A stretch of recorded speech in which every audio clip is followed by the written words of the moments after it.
Welcome to The World This Week, France 24's look back. It's 7 days of world news. And here to guide us through that, we've got four impressive characters indeed, starting with Erin Zaleski of the Daily Beast. Erin, thank you very much for being with us.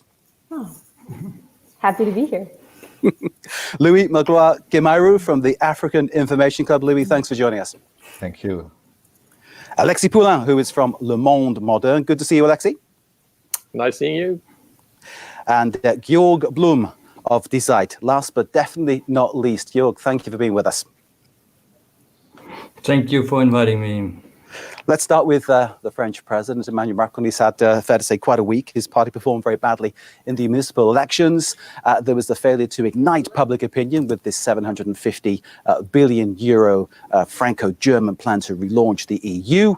And now, well, a reshuffle of his government pack with a very popular prime minister going out and a new name coming in. Will this be enough to change the fortunes of Emmanuel Macron on the domestic stage and the world stage? Will this help him to reboost his own popularity? Let's bring in our guest then to talk about this. Erin, what do you think about what's happening to Macron right now? Well, obviously, yeah, he did not see a lot of success in the municipal elections. Two things to keep in mind, however. First of all, there was only a 40% turnout. And second of all, for a while, Macron has been struggling. So it's not that surprising. I mean, there was, if you think back, there were the pension reform strikes and the Gilets jaunes protests. A lot of his policies have proven to be unpopular in France. And I think that these elections, even though there was a very low turnout, you're seeing the result of that at the polls. In terms of what you think, Louis Magloire-Guémairou, from your perspective, how do you see Macron's performance? Well, I think he has been facing lots of strikes during this first part of his mandate. And then he's, by the time going in front of these memorial revendications coming from the US, he has faced it very difficultly. Some people thought he would listen a little bit to what has been said concerning policemen and the relationship between the policemen and some minorities in France. But I think he's now in the program of his re-election. He's looking for the re-election, and for that he needs to be fine with the left or the far right, left of the far right. I mean, of his electors, and that's probably why he has chosen the new prime minister, who is very close to Nicolas Sarkozy, a friend of him. Indeed, a question of trying to keep everybody happy, Alexis Poulain, and that, of course, for many politicians can be the downfall, can't it? Trying to keep too many people happy without really hitting a key electorate. I don't think Emmanuel Macron is trying to keep anyone happy. I think he's trying to save the rest of his mandate. And what you see here is Jean Castex is unknown to the general public. He was Secretary General of the Élysée, just like Emmanuel Macron used to be. So it's like the revenge of the technocrats who are now in prime lights and governing the country. But I think the reason for this reshuffle was, of course, the big trouble he had with the municipal election, with En Marche, his own party not being able to have a local, territorial success. And now the other problem he was facing in Paris, in central power offices, was the rising popularity of Édouard Philippe, his former prime minister. And I think this was a problem. And I think putting away Édouard Philippe back to Le Havre, where he's been elected mayor, might be a way to preserve his potential candidacy for 2022. And Jean Castex won't have this kind of aspiration to power, because he's more of a man of the background, councillor, and a prime minister that would be focused in putting in place the reforms that Macron wants to be happening before the end of his mandate. Indeed, you mentioned Rise of the Technocrats. It sounds like a great title of a possible movie about this period, I suppose, in some way, shape or form. It is. Let's hope it doesn't become a kind of nightmare film, that's all, because obviously what they have to do is put these rather unpopular reforms into place. And that's been really part of the problem, hasn't it? I think, Gil Bloom, in terms of, we've seen a green kind of like surge coming from the local elections. Are you not surprised that Macron didn't go for someone with more like those kind of credentials? Well, let's say, first of all, the green impetus is very important in Germany too, and will give us, give his politics hopefully more credibility on that issue. But, you all sound rather skeptical about Macron right now. From a German standpoint, he right now has achieved what we never thought possible anymore in his legislature. He has convinced the German government to actually pay for Europe. And that gives him a lot of money in the last 2 years of his presidency that he will be able to spend in France, but also through Europe for France and other countries. So, this crisis might come out for him better than we are thinking right now. So you think there could be some sort of sun at the end of the tunnel there, a little bit of light showing perhaps for Macron to perhaps see a rise in popularity, something getting better. Erin, would you agree that perhaps there is something better on the horizon for Emmanuel Macron and his movement? I think that remains to be seen. He's had so many setbacks since he's been elected. I think another important thing to realize was, in a way, he was elected by default. A lot of people voting, I've said this before, a lot of people voting for Macron were voting against Le Pen.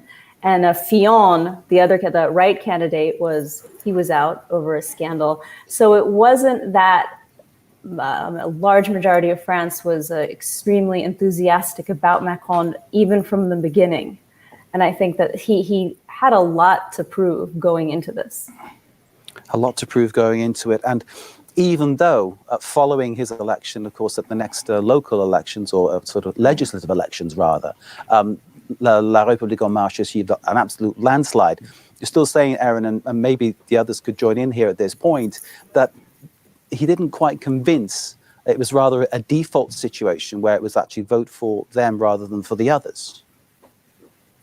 Yeah, I would agree with that. And another thing to add is you mentioned the green wave, and that could also prove problematic for him, because the Greens, obviously, they scored really big in the election and they're a force in big city politics. But how will that translate to a national level? How will that translate on the rural level? If you remember, the Gilets jaunes movement was launched over a fuel tax, which was in fact an environmental measure proposed by Macron, and that caused a huge division. So, I mean, we'll see. A lot remains to be seen. Go ahead. No, I just said there's a lot. Macron had one. Georg?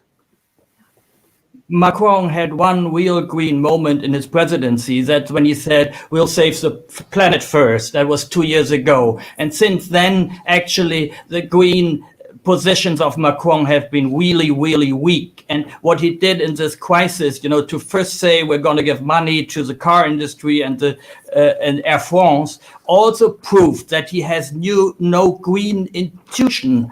And maybe just that the election results will really show him how important green policy has become, not only in France, but in Europe. And that is also, as I see it, the only way he can really, qualify to the French people his European engagement, if he really gets greener than he is now. Indeed.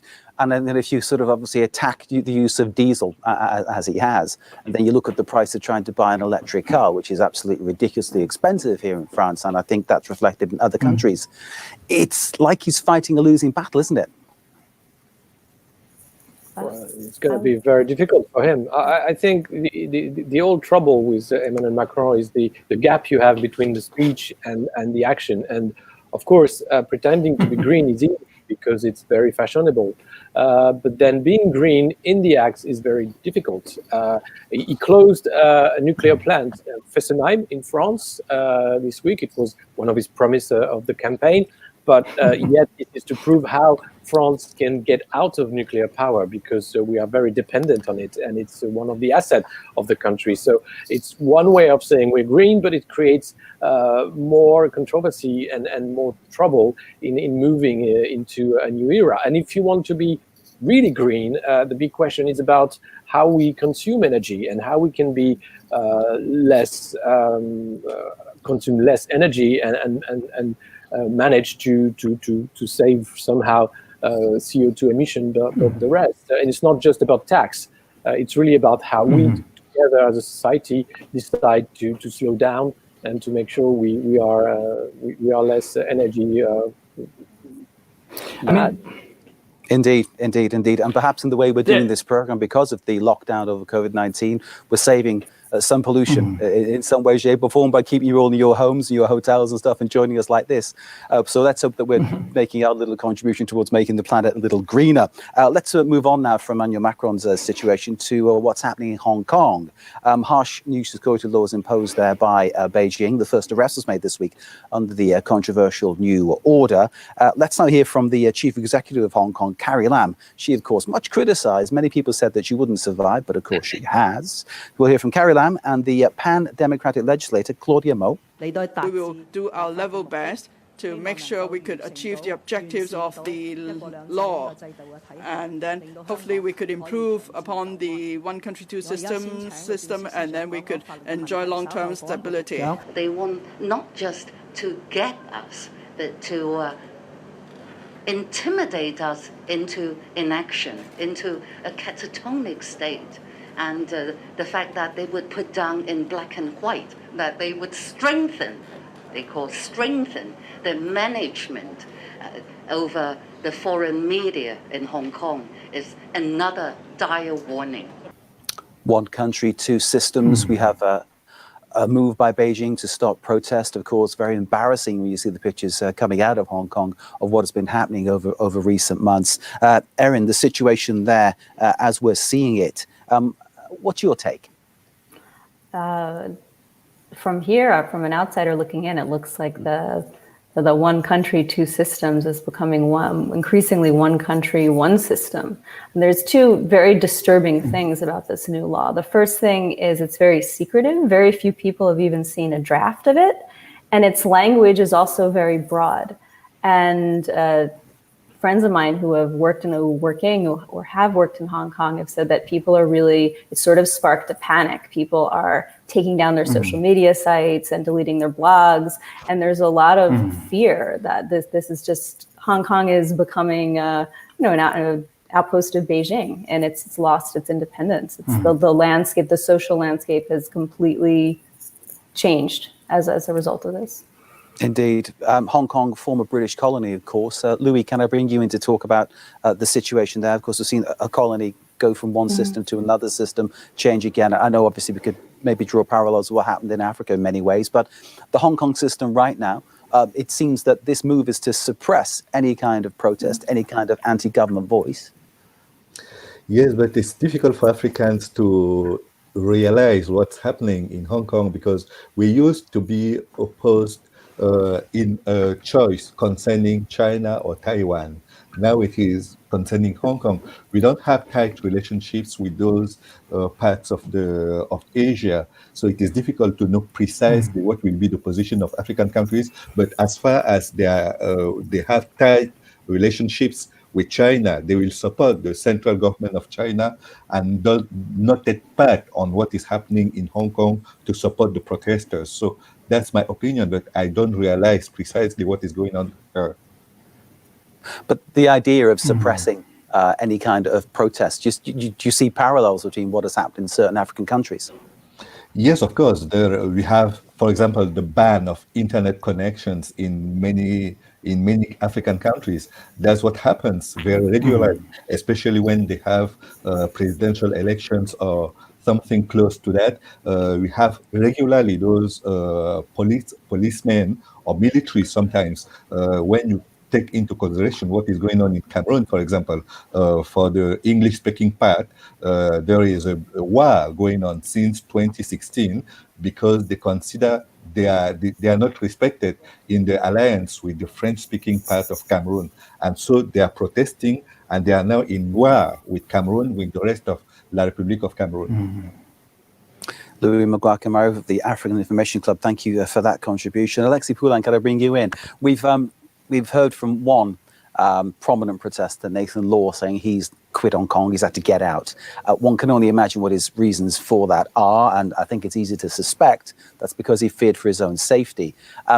Do you feel that there'll be many other protesters maybe sort of on the point of taking that kind of move, of leaving the territory? Sure, yes. I have a friend who's actually working with a lot of these protesters, and they've deleted their WhatsApp account and everything, and he called them the ghost of Hong Kong. So they're trying to get out or get a safe way out, because they know that what's coming is repression and censorship, and all that far from the world camera crews, because we know how China can operate in this situation, like with the Uyghur situation. It's been going on for years, working camps and things like that for the Uyghur minorities, but nothing has moved from the regime. This is very sad, because once during the protest there was a lot of movement internationally to help support the freedom protester. But right now that China has decided to move on and get stronger, it seems that everyone has vanished to support these people, and now they have only to rely on themselves to save their lives.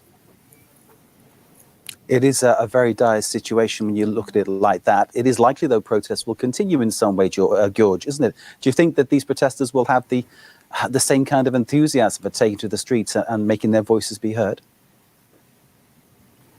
They won't be easily, succumbed. I think they're very convinced in their drive for democracy, and I think this is really a catastrophe for foreign policy in China and in the Western countries, because this law indeed is a total breach of the one land, two system agreement with Great Britain. It is, in fact, the major promise China had made in 1997 was until 2049, we put development above, let's say, military power politics. And that is exactly what they are not doing anymore. And that, gives free way to all kinds of thinking about power conflicts and power politics, which are now coming to the front in the US, and even in a very,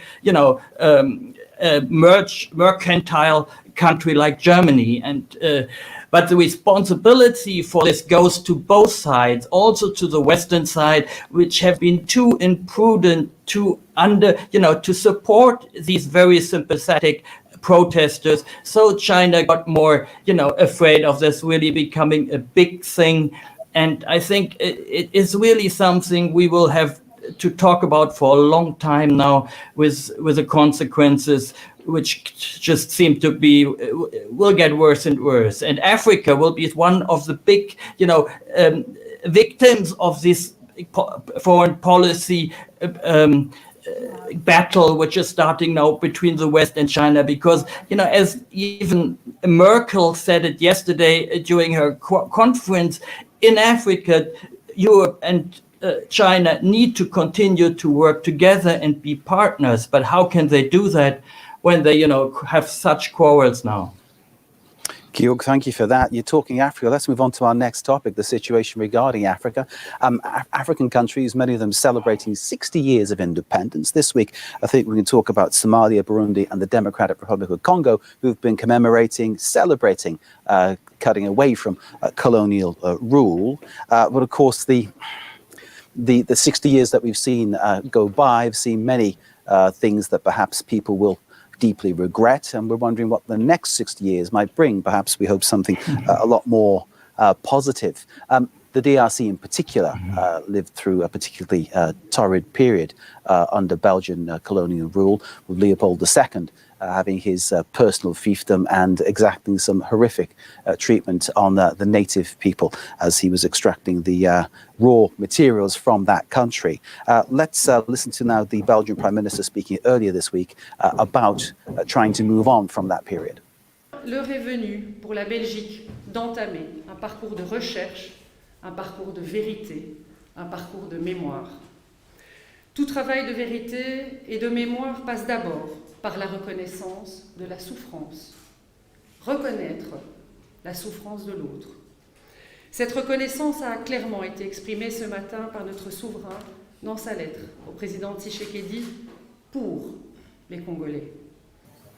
60 years of independence is a long time, but when it's a particularly torrid time it's hard to forget the ghosts of the past. Erin Zaleski, in terms of what we're seeing in Africa now, I mean, the past 60 years, I suppose, to sum it up, it could be a very bad record of what's gone on.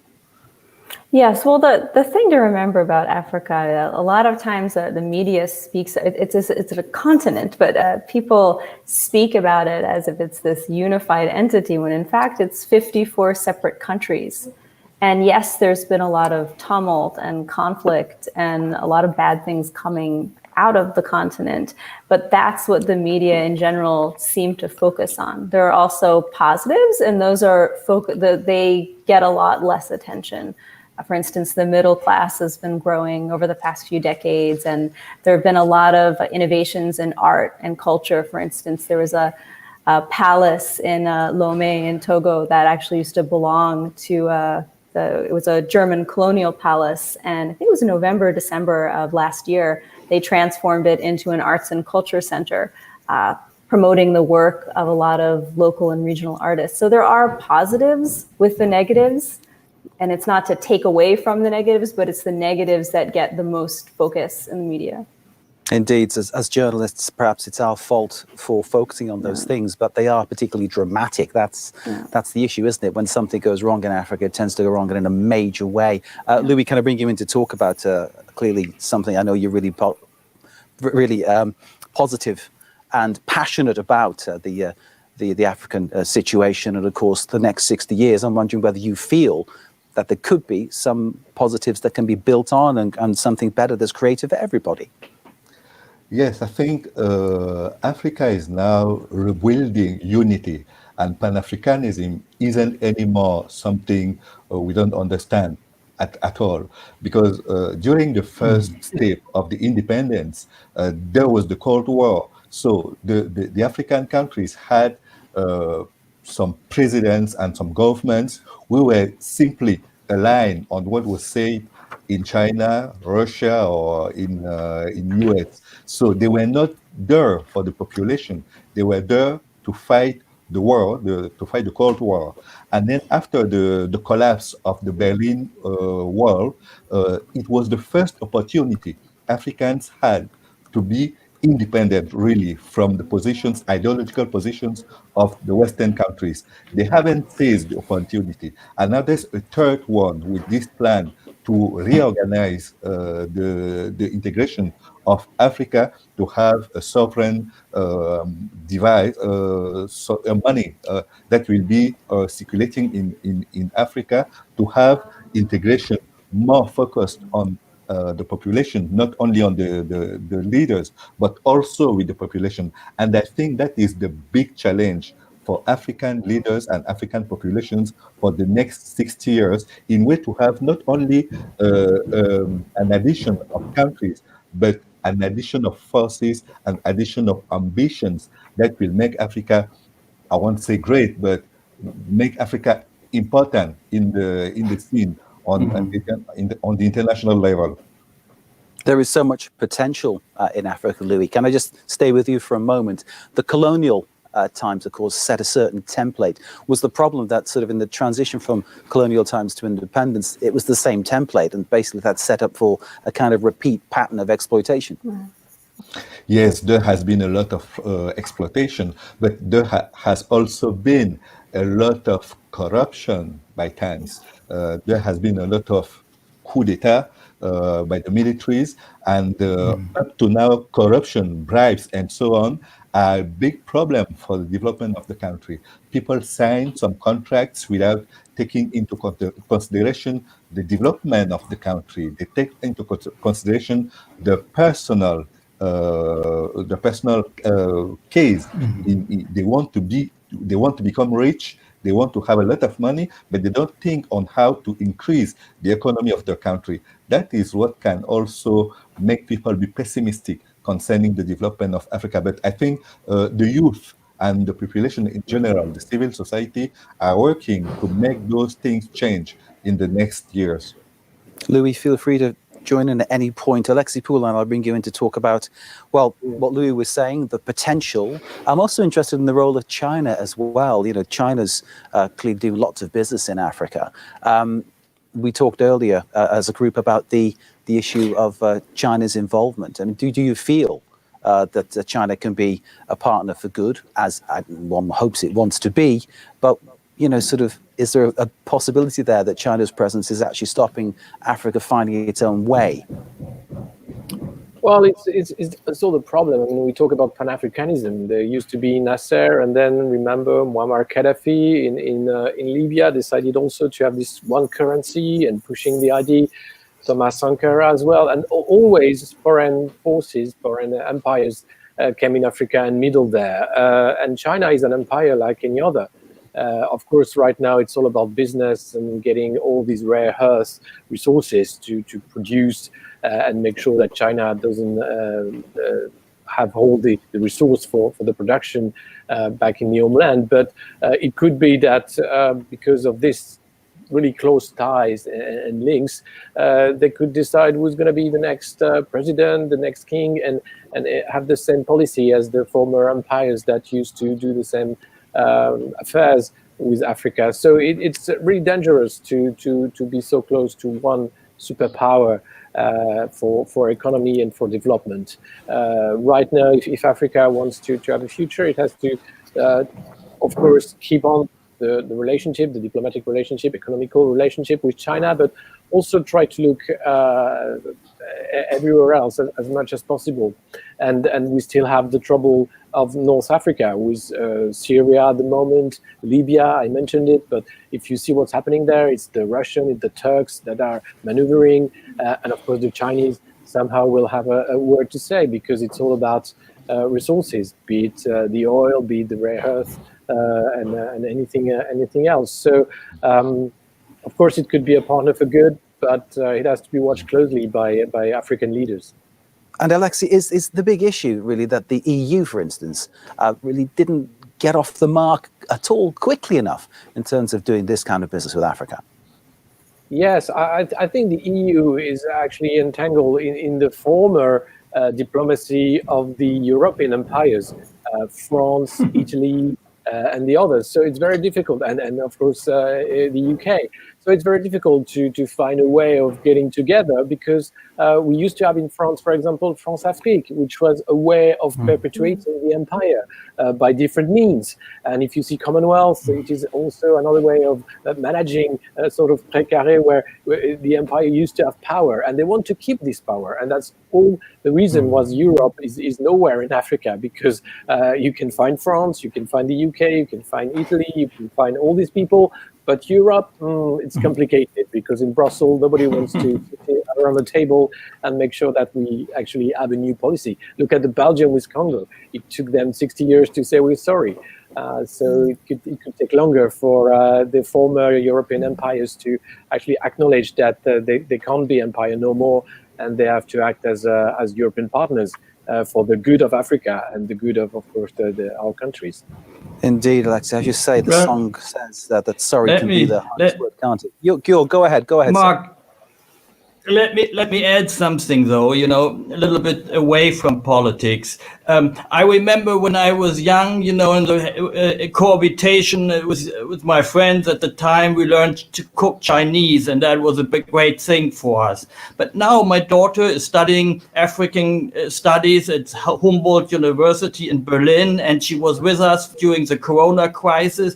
You know what we did? We cooked African. And we had African sauces with ginger and garlic, who were so different from what you can do with ginger and garlic in China. It was fascinating. And we discovered I don't know if that's the right way to say, hibiscus tea.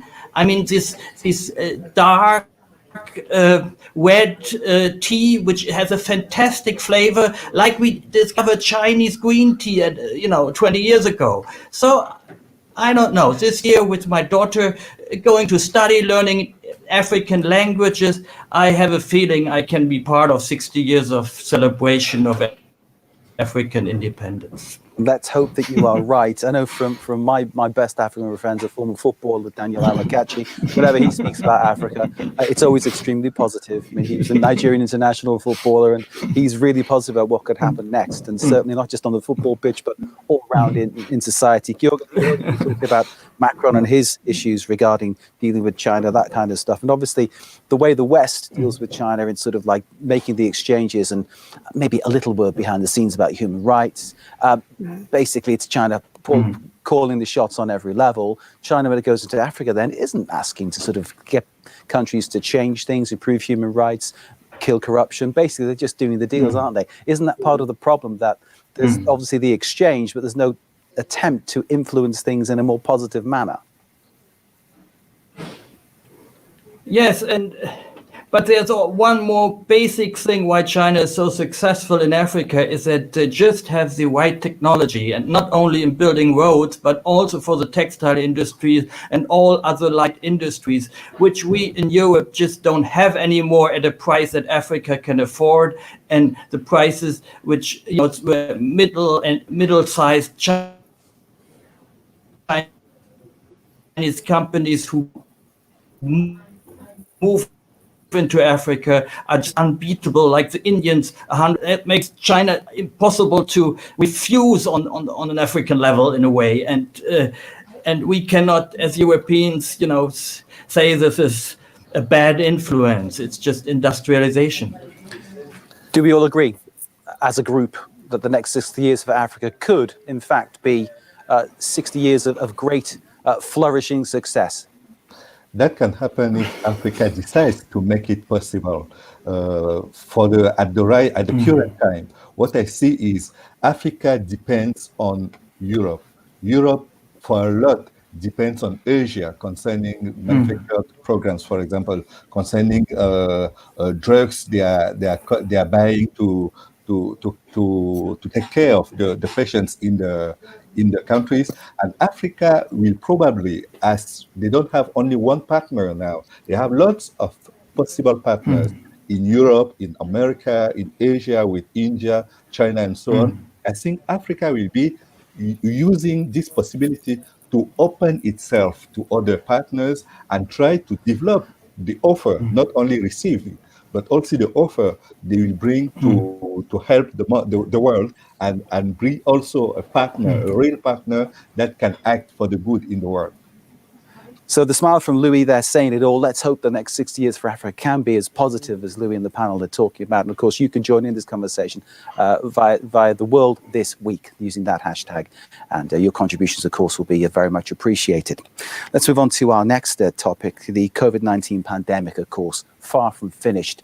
If you listen to what the World Health Organization rather, is saying, that is the situation. But perhaps the UK government this week had a very different line. A tweet from the UK Treasury was basically urging people to rejoice that the pubs were open and get out there and enjoy themselves. This was a tweet which was deleted when they realized the lack of wisdom behind it. One wise Twitter user there picking up. The UK Treasury now seems to have deleted its "let's get on with it, lads" tweet to mark pubs reopening on Saturday. Now, of course, the irony is that as they're tweeting that about getting out there and having a drink, the city of Leicester being closed down because of COVID-19, rise in cases there. And of course, another conversation in the north of England on the Lancashire-Yorkshire border about closing down other towns. So it's an interesting situation. Let's hear from the UK Minister then in charge of all this, Matt Hancock. We recommend to people in Leicester, stay at home as much as you can, and we recommend against all but essential travel to, from and within Leicester. We'll monitor closely adherence to social distancing rules, and we'll take further steps if that's what's necessary. There you go, the word from the House of Commons, the floor of the House of Commons. All it is socially spaced distance, of course, to avoid any kind of transmission of the virus. And that was Matt Hancock speaking there. So lockdown or no lockdown, that is the question. Let's bring in the panel on this one. Erin, it seems that we hear very conflicting things about the lockdown and about whether it's safe or not to go out. No, I'm hearing a lot of, from the UK, I'm hearing a lot of echoes of the United States. This sort of misplaced priorities and this false sense of optimism. I'll open it up as soon as possible. And meanwhile, the virus isn't contained. And they're sort of taking this whack-a-mole approach. Okay, we're going to lock down the city, but everyone else, but failing to realize that the virus isn't contained, it travels. And we're seeing that in the US right now. There was never a cohesive national lockdown. They did it on a state-by-state basis. A lot of states waited too long. And right now it's pretty catastrophic right now over in the US. Indeed, pretty catastrophic in the US, catastrophic in the UK as well, I think it's fair to say. A whack-a-mole approach, which is no way to do politics, no way to do policy. Whack-a-mole in French, tap-tap-tope, I think it's called, which is a very great image to take in there. Louis, in terms of the situation in Africa, I mean, some people have said that Africa's dealt very well with the pandemic so far. Very few cases in many places. I'm thinking of Senegal off the top of my head has very few deaths, and let's hope that continues. Do you feel that Africa has the right policy, Louis? I mean, am I talking globally as a continent or as a continent? But in terms of the individual countries, are they doing the right things, do you think? Africa is trying to afford it as well as they can. We were afraid of how the countries were going to battle against the virus, but I think they have good results now. Some countries with less means than European or American countries have obtained good results. So I think we can say they've done a good job concerning that.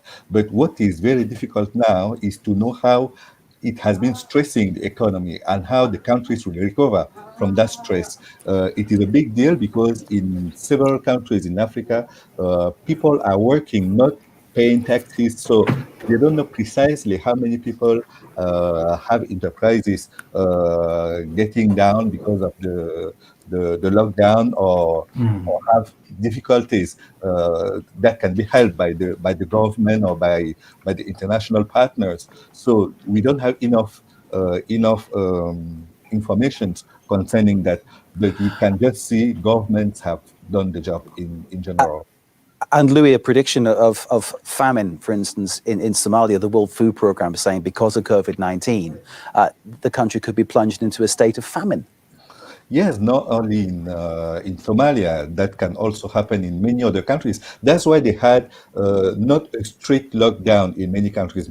Even when they had the lockdown, it was not too strict because people need to go out in way to work and gain something for the next day. They don't have regular salaries, so they have to be outside. So they made a light lockdown, expecting that will not have a lot of consequences concerning the people, because we could have had some protests after that, during that, concerning people who cannot eat, who cannot have enough means to feed their families, and then start striking. So governments were divided into the way, are they going to preserve the health of the population or preserve the stability, the social stability by making a light lockdown? They've preferred to make a light lockdown.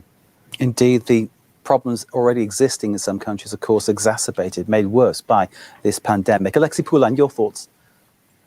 Well, in France, we had this global lockdown for nearly 2 months, and now we are facing an economic crisis of no precedent. So there's no easy solution for this COVID-19 crisis. Of course, we're waiting for the vaccine to come maybe at the end of the year, but we're not sure if it's going to be efficient or not. And it's all about monitoring, and it's all about the tests, the mask, and what you can put preventively to avoid a global lockdown. So, of course, it might be that we'll have some clusters coming back and some cities having to go back behind closed doors. But a country can't just closed down for 2 months. It's been proved, and France now is questioning itself about the future of its economy, looking at a drastic downturn in the growth and employment. Indeed, and when you see, of course, many people going out to places like the Canal Saint-Martin, Fête la Musique, crowds and crowds of people, no social distancing. People I know who work within medical research say second wave of this is actually very much inevitable and something that can't be avoided. It's just a question of how quickly it arrives. Georg, your thoughts? Well, I think you're right to talk of danger of the second wave, and I think we hear from it now in Switzerland that there's indeed a second wave where the authorities might, switch back from local protection measures to federal. But the surprising thing, after all, with all the crisis situation still remaining and the necessary prudence and so forth, the surprising thing is that this has become a European moment. When Europe was the center of the crisis only 2 months away, and with the high death tolls, and we were all, imagining the unimaginable, now Europe has become, in a way, especially, maybe except the UK, a center of where where you can live again rather freely, where you can feel protected, where, we're wearing masks now, which is a cultural, thing from the East, in fact, from Japan and China, and we have adapted to that, and this just shows how flexible we were as a continent, and it really was a time when the US and Brazil and also China, which is with its harsh policies now towards Hong Kong, are failing in a way in decent multilateral policies. Europe is still embracing them, and it's European moment. Thank you, Georg. Erin, has there been enough leadership from the politicians, the people who are supposed to be leading? I'm thinking Trump, I'm thinking Boris Johnson. We could go on. Is that a real question? No, clearly not. I think that the U.S. was vastly unprepared for this crisis. In fact, we had a pandemic task force that Trump disbanded a couple of years ago, back in 2018. So the fact that if you look at the graphs, if you look at the numbers, we're up to 50,000 cases a day in the US now. If you compare that to the case numbers in Europe, I think you'll see a difference. It's really underscored the level at which Trump has been incompetent, and he waited so long. He was in denial. He was calling it a democratic conspiracy at first. And this is the result. I think the fact that people are critical of the lockdown, yes, it did a huge damage to European economies. There's no question that a lockdown is going to damage the economy. But waiting too long to lock down, or locking down some states and not others, and failing to get control over the virus, that's going to damage an economy far more than a 2-month lockdown ever would. Erin Zaleski of the Daily Beast, thank you very much indeed. Thanks to Louis Marguerite-Gamara of the African Information Club. Thank you to Alexis Poulain of Le Monde Moderne, and thanks to Georg Bloom of Die Zeit. Thank you all for joining us. Do stay safe, most of all, and keep yourselves covered up and socially distanced. Yes. And we'll join you, of course, for more very, very shortly. You're watching The World This Week. This is France 24. Stay with us.